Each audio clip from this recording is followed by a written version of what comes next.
the toast. The room smelled like expensive wine and overcooked steak. My parents' 30th anniversary. 73 guests. Neighbors. Church friends. My father's golf buddies. Former colleagues. Extended family who only showed up when there was catered food. I stood near the kitchen island, holding a glass I hadn't touched. I've always been good at standing slightly outside of things. Not excluded. Just peripheral. My younger sister, Claire, moved through the room like she owned it. Corporate attorney, Manhattan, engaged. To someone whose last name sounded like a law firm. My father loved telling her story. He did it again that night. When he tapped his fork against his glass, the room quieted quickly. He loved an audience. 30 years, he began, arm around my mom. And to beautiful kids. Applause. He looked at Claire first. One who did everything right. Marty applause. Then his eyes landed on me. And one who. He paused, smirked slightly, took the scenic route. Laughter scattered across the room. Continued. You know how some kids just get it? Structure, discipline, ambition. He gestured vaguely in my direction. And some just don't. Lighter laughter this time. Relieved laughter. I used to think he'd grow out of it, he said casually. But at some point, you accept reality. A few guests shifted. Not enough to stop him. Some people just aren't built to win. There it was. Not yelled. Worse. Certain. I felt something inside me, steady. Breaky. Steady. I waited until the laughter faded. Then I raised my glass. To 30 years, I sighed calmly. The room turned toward me. My father looked slightly annoyed. And to clarity, I took a sip. Didn't explain. Didn't argue. That confused him more than any reaction would have. Label. Being called a disappointment doesn't start in one night. Ails. Small comments. Comparisons disguised as guidance. Why can't you be more like your sister? You're smart. You just don't apply yourself. You don't have the same drive. Drive. What my father meant was this. Claire moved in straight lines. Pidan. I changed majors twice. Left a consulting job after a year. Moved cities without announcing it at family dinners. To him, that was instability. To me, it was exploration. But exploration looks like failure when someone is watching from a fixed position. By 28, he had stopped asking what I did. He preferred summarizing it for others. He's still figuring things out. That line always got laughs. What he didn't know was I had stopped explaining my work because he had stopped listening. And there's a difference. What he didn't see. 3 years before that anniversary dinner, I started working with a small logistics, analytics firm in Chicago. Fopeapli, a rented workspace above a hardware store. No glass offices. No flashy branding. We fixed inefficiencies in mid-sized distribution networks. Boring to explain. Powerful to execute. I spent nights studying supply chain bottlenecks. Days running simulations. We helped one manufacturer cut waste by 17%. Then another. Then another. We didn't scale loudly. We scaled quietly. Equity instead of salary. That mattered. But my father didn't understand equity.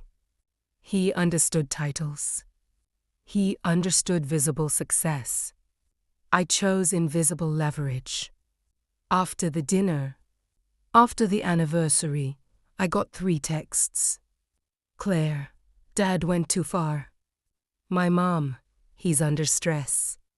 My father, don't be dramatic about tonight. Dramatic. I hadn't raised my voice. Hadn't left. Hadn't confronted him. Silence makes people uncomfortable because it removes their control over the narrative. For the first time, I didn't reply. Not out of anger. Out of completion. I no longer wanted him to understand me.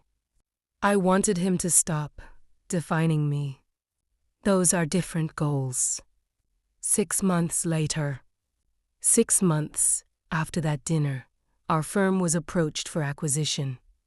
A majority stake. Multi-state expansion. The valuation was larger than anything my family had ever associated with my name. 2 weeks after signing, I received an invitation. Annual Community Leadership Banquet. Guest speaker, my father. Topic: Raising resilient children in a changing world. I checked the sponsors. The acquiring firm. I bought a ticket. Used my full name. The stage. The banquet hall was polished. White linens. Soft lighting. My father stood confidently at the podium. Parenting isn't about coddling, he said. It's about honesty. Nads, sometimes your child needs to hear hard truths. He didn't mention me. He didn't need to. Then he said, some people never develop the discipline to succeed. And that's not a parent's failure. That's reality. Applause. Measured. Then the event coordinator stepped up. Before we close, we'd like to acknowledge a recent professional milestone from someone in attendance. My father stepped aside. She read from her card. We're honored to have with us one of the co-founders of Optivance, Analytics, recently acquired in a regional expansion deal. She said my name clearly. The silence that followed was heavy. Recalibraching. My father didn't turn immediately. Then I stewed. Applause started slowly, then grew. Earned. I walked to the stage. Not fast. Not slow. Balanced. Thank you, I said calmly. I wasn't planning to speak tonight. Light laughter. But I've heard a lot about discipline. The room quieted. I learned something slightly different growing up. Pausi. I learned that being underestimated is a form of freedom. Stillness. Because when no one expects you to succeed, you get to build quietly. I turned toward my father. Turns out, silence compounds. I stepped back, handed the mic away. That was it. No attack, no humiliation, just reframing. After, people approached me for 20 minutes. Questions, cards, congratulations. My father stood near the stage, nodding stiffly. Later that night, my phone buzzed. I didn't know. Stared at it. Then replied. You never asked. 3 dots appeared. Then disappeared. The house shift. Weeks, we had dinner. Just the 2 of us. He didn't apologize. He doesn't speak that language. But he asked questions. How ones. About valuation. About gross. About equity. Kilisand was new. Halfway through the meal, he said quietly, I may have misjudged your path. That was as close to regret as he could get. I didn't correct him, because this wasn't about winning. It was about balance. Now, when someone asks him what I do, he pauses and looks at me. That pause is worth more than the acquisition. For the first time in my life, I don't feel like a disappointment. I feel defined, and not by him, by